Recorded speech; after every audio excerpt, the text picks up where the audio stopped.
Vice President Kamala Harris is drawing comparisons to former President Jimmy Carter after she said, quote, there's a level of malaise among Americans about the COVID pandemic. This discomfort comes as the nation faces a new surge in COVID cases fueled by the Omicron variant. Former President Carter is, of course, known for his 1979 malaise speech, which he delivered while the country was facing an energy crisis, high inflation, and a lagging economy. Addressing the modern-day frustration, Harris spoke to PBS about President Biden's low approval rating, as well as the administration's pandemic response. The Biden-Harris agenda in the beginning, a year ago, got off to a strong start, but it's obviously stalled. Right now, the president's approval ratings have taken a dramatic hit. Did you try to do too much? There are many metrics by which we can measure where we are today. There has been great progress, no doubt.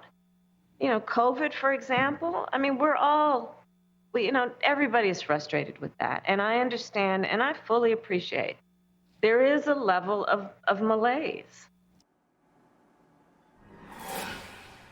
Well, Harris, there hasn't been a lot of great progress on COVID. Unfortunately, more people have died this year in the second year than in the first year. And you would think as vice president, you'd know malaise is a word you probably don't want to use given its historical context, Jimmy Carter being a one-term president.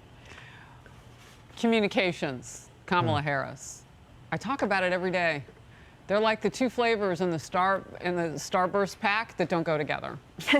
I know, they don't. She's had so many problems. And look, she's getting ready to hire Jamal Simmons, her new communications director. But Kayleigh, I'm not even focused on that. I want to look at the seniority of the people that have left her team that can lead to things like what you're talking about.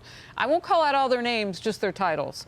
One of them is the director of Advance. Another is the deputy director of Advance. Another is the director of digital strategy. Another is the communications chief.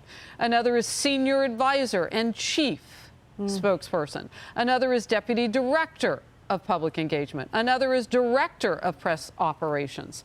That's a lot of seniority off your team. I'm not surprised that there was a giggle in this latest round. It's unfortunate. Well, I don't know if Jamal Simmons can turn it around. He's got a big job. He has a big job. And Jamal Simmons, as we learned, Lawrence, he called President Biden dazed and confused previously. I'm honestly less concerned about that tweet in that it was during a primary, and it's pretty regular for an aide in a Democrat party or Republican party to criticize other candidates in the primary. So I'm less concerned about that, even though we all know it to be true. More concerned that he referred to the vaccine as, I think it was, quote, janky science vaccine when President Trump was creating this, because that's what his boss did in questioning whether she'd even take it because it was the Trump vaccine. I mean, that's sowing doubt about what we all here on this panel at least believe in. Yeah, I mean, this is par for the course with the Democrats. When it was Trump's vaccine, instead of the American People's vaccine, they all discouraged people for taking the vaccine, and now they wonder why they have a crisis of people not wanting to take the vaccine. But again, listen, I know Jamal. He's a smart brother, but even Jamal can't fix Kamala Harris. You know, it gets to the point where when you have all these pros that are trying to help the candidate, that you got to accept responsibility. Maybe it's not the communication strategy, it's just the principle. It's just Kamala. In that same interview that Harris was just talking about with PBS, they asked Kamala, you know, is there anything that you would do differently, you know, because you're losing a lot of your staff members? And her response was, get out of Washington more. So let me get this straight. You got your staff leaving, and your solution to this is to distance yourself from your staff and go out there into the country. She laughed before she said it. Bingo. It was a canned line that she used last week because she didn't know what to say. This is Kamala Harris. I mean, sometimes you just got to accept people for who they are. And, you know, a lot of people blame the president. A lot of people blame the people that surround her. But if she wanted to solve all these crises that are happening in the country, she could lead on this. She take the border. She could say, look, I'm for comprehensive immigration reform, but Congress can't get that job done. But so I got to shut down the border right now because that is the law. I'm a prosecutor. I respect the laws of this land. She can lead on the issue and still get the things that she wants through congressional approval. But she just doesn't have it in. She has no governing experience, by the way. She's only been a prosecutor. And by the way, that's why Democrats rejected her during the primary, because she was so harsh on criminals, but she changed on the campaign trail. So again, they can keep hiring more people for Kamala, but this has been a problem ever since she decided to be a local DA, to her being attorney general, to her being a senator. She's had the same issues, even when she ran for president. So they still decided to name her the vice president. So they're just going to have to deal with this for this term. Yeah, you're exactly right. You mentioned the border. You mentioned Jamal Simmons, the new communications director. Kennedy, maybe she could use some advice from Jamal Simmons. He has some tweets from earlier in his life. I believe they were around 2010. He said, just saw two undocumented folks talking on MSNBC, one law student, the other a protester. Can someone explain why ICE is not picking them up? Another tweet, he says, we should harden borders and ease visas, find ways to bring undocumented into legal status, punish employers. My question was a common sense one. Whoa, this is the border czar's new communications director.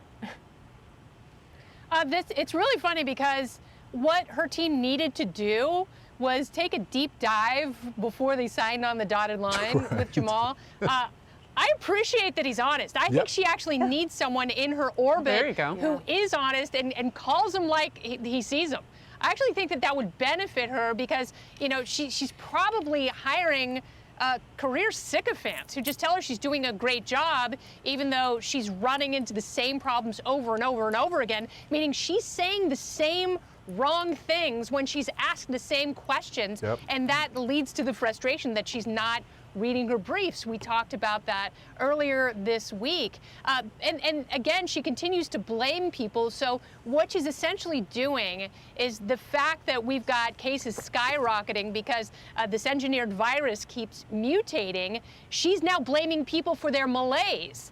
She blamed the CDC and her medical advisors, the administration's medical advisors, for not seeing Omicron coming, when they were very vocal about the fact that the virus was still mutating and we could see something that was incredibly more contagious within the coming months. So she's blamed pretty much everyone, and now she's quadrupling down on that, and she's blaming the American people because they are so frustrated entering year 3 of a virus that no one seems to understand. Yeah, you're exactly right. And when she was asked about dissension in her office, Emily, her answer was what Lauren said. Well, maybe I should get out of D.C. more. No, I have an answer for you, Kamala. Maybe you should be nicer to your staff because you have a career history of reportedly being pretty cruel to your staff and not reading your briefing prep material. I don't think getting out of D.C. is going to change your problems. Emily, your thoughts? That's right. And I think what we've seen as well is a pattern by her of absolute defensiveness when pressed on any topic. And when you compare that, when you look historically at her reputation throughout California and San Francisco to Sacramento as AG and senator, and then following her to D.C., and then on the campaign trail, she was plagued with arguments that her office was a toxic one, that she led a sort of whiplash-inducing inability to commit to things she cared about because, frankly, I don't think she knows who she is politically. But the issue was that people propped her up anyway.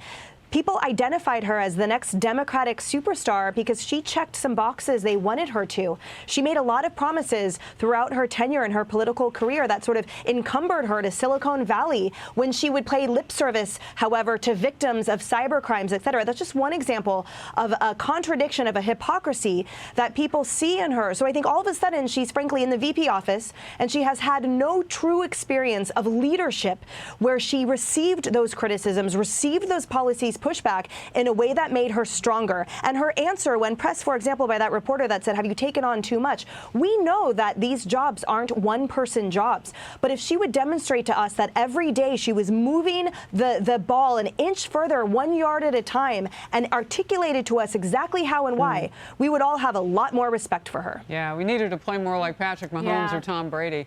Can I just say one quick thing? Because you talked about checking boxes. Or Derek Carr. Oh, yeah, okay. Garoppolo, we can pick 50 of them. Yes, Jimmy Garoppolo. A lot of good There you go, quarterbacks, Harris. a lot of parity in the NFL right now. So when you said checking boxes, she did check 2 boxes for Biden. I just question whether or not he thought it might have been a better idea to make them about merit. He said he wanted a woman. It would be a woman that he would choose, and it would be a person of color. I mean, they did check off some boxes. Yeah. It's unfortunate that that was the benchmark only. Exactly. Potentially. Yeah. Harris, and you said she needs to become more like the GOAT, Tom Brady, the greatest of all time. Oh. Unfortunately for the vice president, I don't think that's going to happen. And you may disagree with me on who the GOAT is, but I think it's Tom Brady. Disagree. Commercial. Let's talk about it. Joe Commercial Montana. break. You're We'll talk absolutely right. about it. All right.